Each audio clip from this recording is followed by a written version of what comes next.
Hello and welcome to Total Football Analysis. Today we will take a closer look at the Champions League semi-finals between Liverpool and Barcelona. And we will explain how Klopp's tactical tweaks made Liverpool reach the Champions League finals after their defeat in the first leg game. Liverpool had allowed 3 goals at the Camp Nou against Barcelona a week ago. As a consequence, they would need as many goals to at least move to extra time, as well as prevent any away goals. Liverpool were also without 2 of their famous attacking trio, as Mohamed Salah and Roberto Firmino were forced to sit out with injury. Right winger Xherdan Shaqiri and Divock Origi started in their place. Jorginho Wijnaldum would also sub on at halftime to replace Andrew Robertson. Barcelona, on the other hand, didn't change anything about their lineup compared to the first leg game. Barcelona organized themselves in their 4-4-2 structure.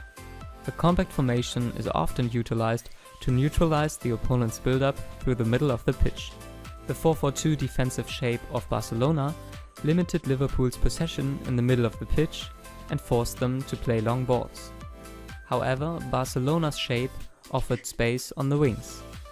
This setup would prove to be rather ill-advised for Barcelona, as Liverpool have thrived this season on long balls from the back line into wide areas. Long switches of play from Alexander-Arnold, Van Dijk, Matip and Andy Robertson met wide attackers like Shaqiri and Sadio Mane on quick attacks, which would fluster Barcelona's organization. When Barcelona were in possession, the high 4-3-3 press of Liverpool often forced Barcelona to do the same. Attempt long balls forward into the wide areas to attempt quick numerical superiority. Nevertheless, Liverpool's press could prevent Barcelona to play precise passes towards their attacking department in most of the cases.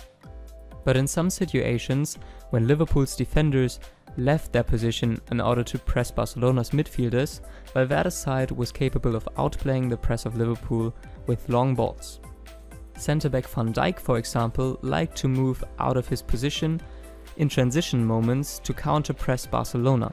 But with leaving only 2 or 3 other defenders in the backline, this posed a risk for Liverpool.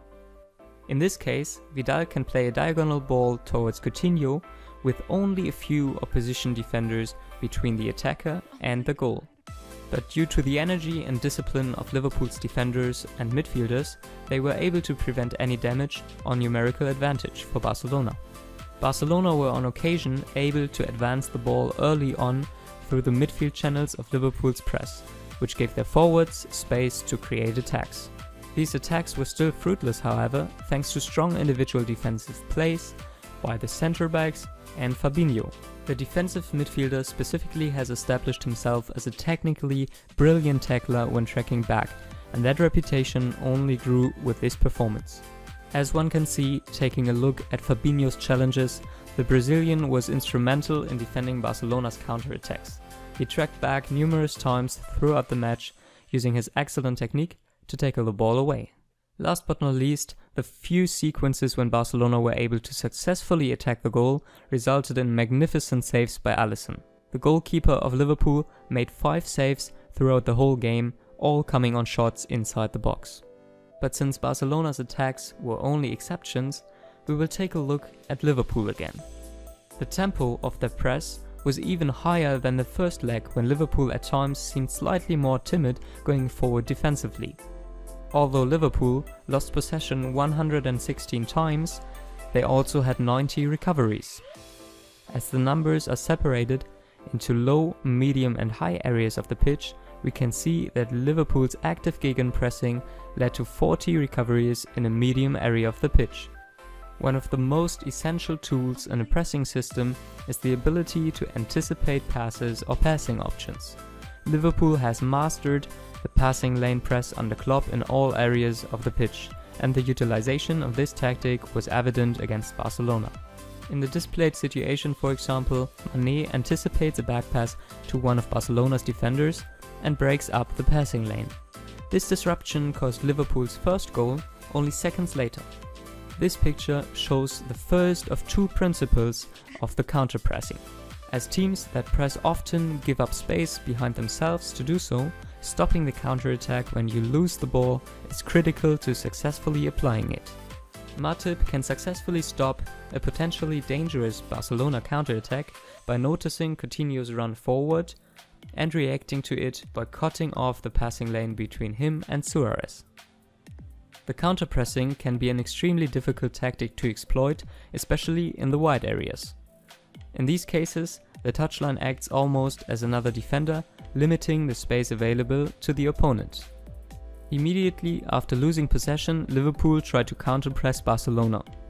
Often, central defender Van Dijk moved out of the backline to mark Lionel Messi and prevent him from introducing dangerous attacks.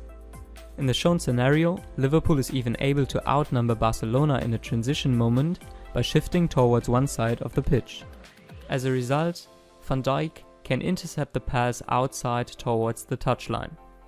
The Dutchman immediately passes the ball forward to the open man.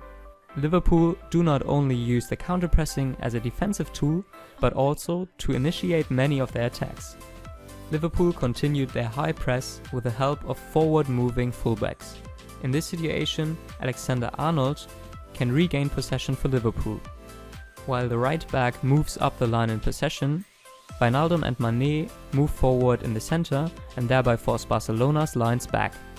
Wijnaldum sees open space between the lines, accelerates and scores Liverpool's second goal. In the following sequences of the game, Liverpool frequently pinned Barcelona back with relentless attacks involving seemingly suicidal numbers going forward. This created a heavy numerical advantage for Liverpool and quickly resulted in their third goal. Despite Liverpool's third goal of the game, Barcelona did not change their tactics. The low 4-4-2 block of Barcelona offered Liverpool plenty of space and therewith time on the ball. By playing around the block of the Spanish side, Liverpool was able to progress up the pitch. This enabled Klopp's side to get a corner kick, which should result in a decisive goal. Alexander-Arnold noticed many Barcelona players had not set themselves to defend the inside pass. He saw Origi open centrally and the winning goal was tapped in. All in all, Liverpool's aggressive pressure and counterpressing was followed by quick forceful attacks which overwhelmed the Spanish opposition. From a tactical perspective, the emotional and mental aspects of the game can be misguidedly overlooked. Klopp has built a reputation as one of the most impassioned, optimistic motivators in the game today, and he has succeeded in part by integrating these traits into the DNA of his style of play.